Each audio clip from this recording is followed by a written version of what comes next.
Tonight we're talking the second episode of Welcome to Derry, The Thing in the Dark. Stay tuned.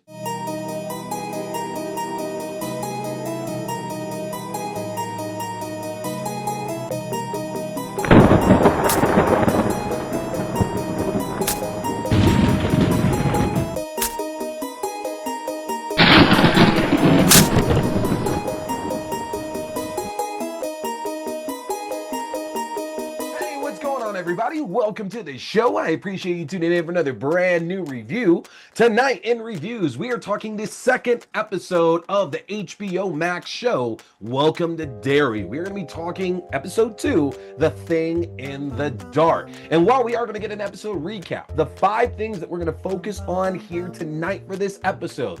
1, Pennywise's attacks are worse than ever. 2, Ronnie's dad is absolutely taking the fall for what happened in the theater in the pilot. 3, the military plan is what I feared that it was going to be.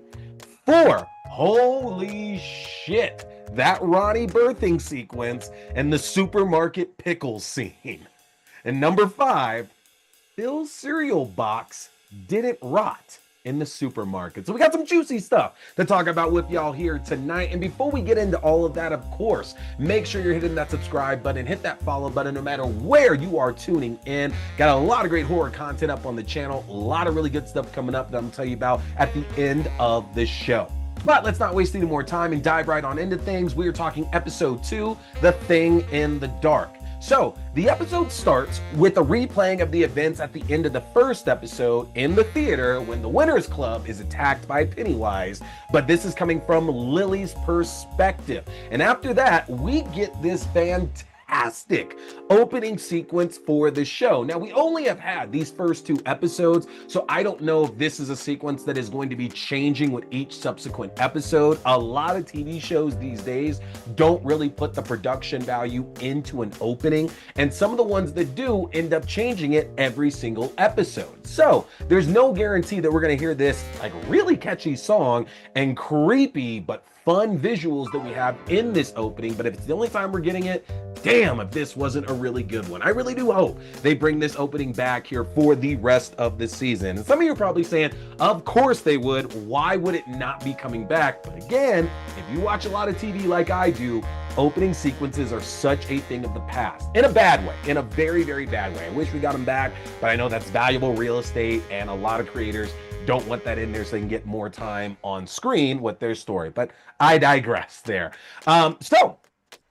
Major Leroy Hanlon's wife Charlotte and his son Will finally arrive in Derry, and they both get their own experiences with what the town here is about. Charlotte begins to see some of the evil influence that it has over the city as she attempts to help a local boy that's getting beat up to get all these disapproving looks from all the adults surrounding her. And this leads to a bit of a confrontation with her and Leroy as they discuss their previous living arrangements and how some of the stuff that they both were seeing in their previous town is one of the reasons why they ended up needing to move. Like, yes, it's because Leroy ended up getting a promotion. He got a job to where like the Air Force needed to move him somewhere else. But a lot of it seems that they had some trouble that they're not running from, but they needed to get away from.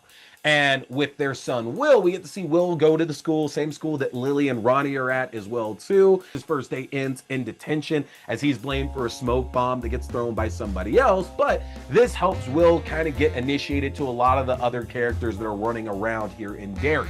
For example, he ends up making friends with Ronnie, and he also meets a friend in Rich, a member of their marching band. And interestingly enough, when it comes to that particular plot point there, Rich has a crush on Lily's friend Marge, and there's a point to where Rich is just staring at her while she's walking through the hall, and either Marge has deadlights in her eyes or there's a reflection that's meant to like show that. And I don't know where that's going because there's all these rumors out there that Marge might be related to Richie Tozier from the films. And I don't know if that connection is real or not, but there's something off about the fact that it seems that those had to be deadlights or a reference to them.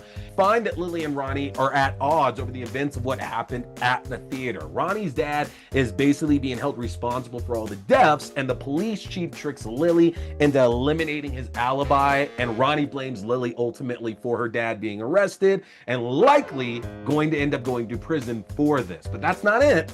because of everything that went down, Lily ends up getting sent back to the Juniper Hill Asylum. So we know that so much bad stuff is already happening to a lot of these families here in Derry, but it kind of sucks that right away, Lily is already sent into dealing in a worse situation. And from the previews we've seen for the rest of the season, she's obviously going to get out. She's obviously going to get out of the asylum one way or the other here, but it's crazy seeing what Pennywise is able to do already to this town with only a handful of attacks already. And I guess I mean in this time frame, because we know Pennywise has been around here in Derry for a long, long time at this point.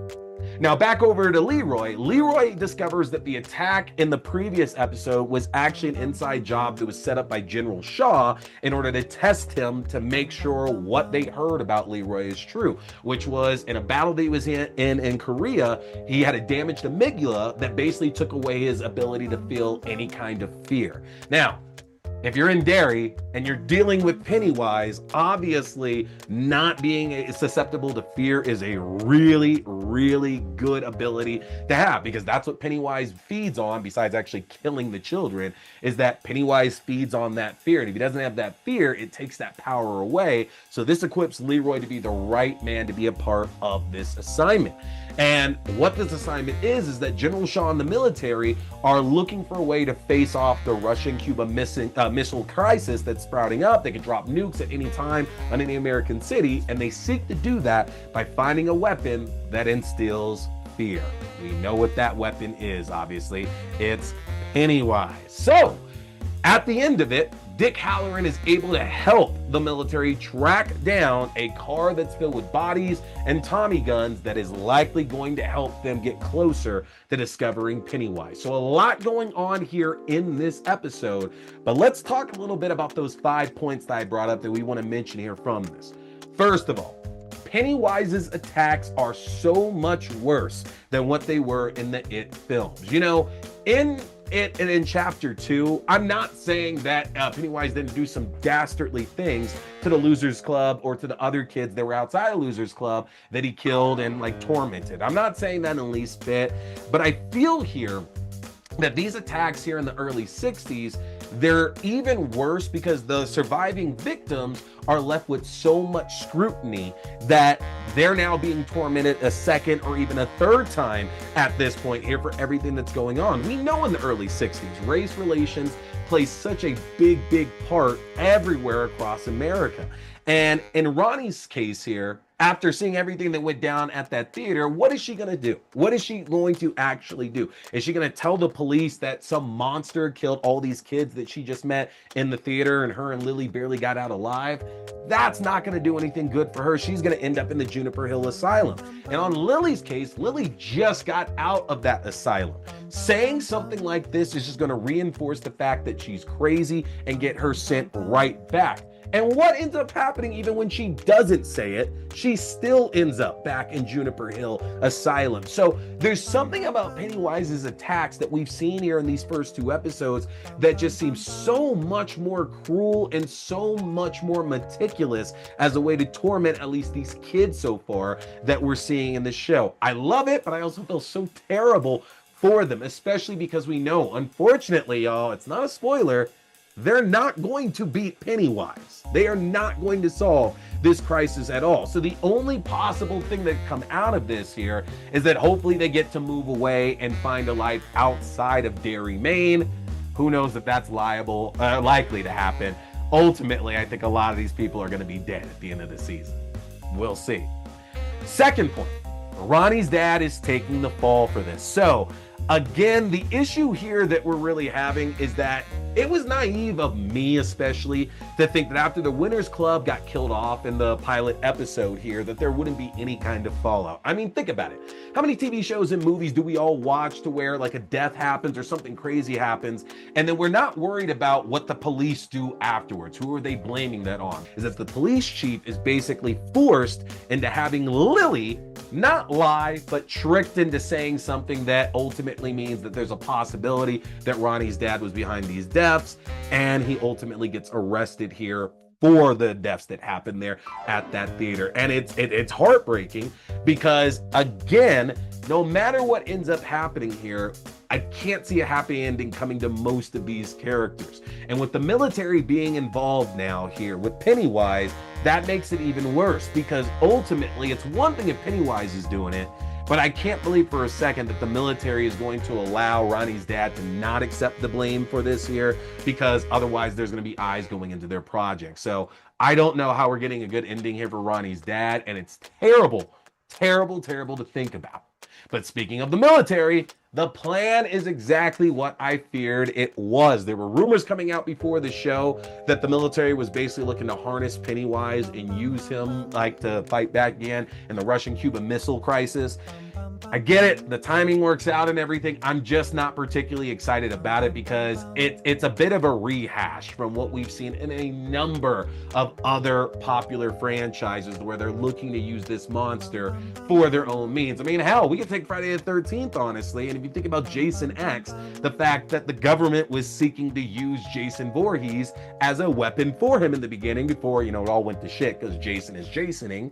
I don't know how this story is going to end up being interesting because, again, the issue with this being a prequel, it has to go in a certain direction. There is no mention of the military and Pennywise like doing something together in those It films, meaning they can't be doing it past this TV series either. So something interesting really needs to happen with this, even though, again, Leroy Hanlon and Dick Halloran are very interesting characters in only 2 episodes so far for us to be following around. My fourth point, holy shit, that Ronnie birthing sequence and the fucking pickle scene in the supermarket. I think a few of us were rightfully worried that we wouldn't get the same unhinged Pennywise tormenting and attacks here in this show that we got back in those films. But again, that is us being very, very naive because Pennywise is very clearly cooking with gas in this show. We get to see 2 insane sequences in this episode, and in 2 episodes, if there's one thing that we can be guaranteed on is that it is absolute madness when Pennywise shows up. The first one is Ronnie in her home trying to go to sleep, and then she basically rips herself out of a womb that Pennywise has created and comes to her as her mother, who died while birthing Ronnie, and basically blames Ronnie for her death, and then opens up her stomach with a gaping Pennywise jaw to suck Ronnie in, who has to chew through an umbilical cord in order to free herself. It is unhinged. It is insane. Later on, towards the end, Lily's in the supermarket getting groceries, and at a certain point, she gets trapped in an aisle where she starts seeing cereal boxes featuring the faces of the kids, Maddie, Phil, Teddy, Susie, who all died in the previous episode. We'll come back to that in a moment. But she begins to see a jar of pickles with her deceased father inside of that, which then begins breaking all of these other jars of pickles to form this pickly body of her father that tries to come and kill her before, again, the sequence is broken up and the store owner and all the other patrons are looking at Lily like she's crazy. Between the burping sequence and the pickle sequence, this is some of the most disturbing It content that we have been privy to, honestly. And I have to think, because these are fantastic sequences, both involving practical effects and a lot of CGI, obviously. I hope the budget is good for this show, because if this is all we get for like these first couple episodes, and maybe episodes 3 and 4 don't give us like grand Pennywise pieces like that, even though we know the clown is coming here sooner than later, I wonder how often we're going to get these cool ass sequences throughout this first season of this show. Because man, this is what everybody is talking about the day after the episode premieres. And I love having those talks come back for a premiere show on a movie channel. That is 90s and early 2000s right back over us, y'all. Again, it's a great feeling, honestly, to really have here with it. But to my last point, Phil's cereal box didn't rot. In the previous sequence I was just discussing, Lily seeing the cereal boxes that have Teddy, Phil, Susie, and Maddie all on them. It starts with Maddie, whose box isn't rotting there, but I think that's just a case of, like, from a storyline point, how we stayed there long enough, it probably would. But as it goes down, we see that Teddy's face on the box begins to rot, and then so does Susie's, but specifically it holds on Phil's for a bit, that doesn't rot at all. And it doesn't seem like it's the same case as Maddie, because Maddie's box was at the beginning here. Phil's, it stays on much longer without any rot to it. Now, the thing is, we know Pennywise is killing these kids. That's the end game there for it. There wouldn't be much of a reason for Pennywise keeping Phil alive here. But the question does have to be asked, why didn't that cereal box rot then? Are we actually going to be seeing Phil again in some form here before he's ultimately legitimately killed by Pennywise? I'm not sure, but it screams a possibility that he might still be alive. Yeah, I don't know about the rest of you.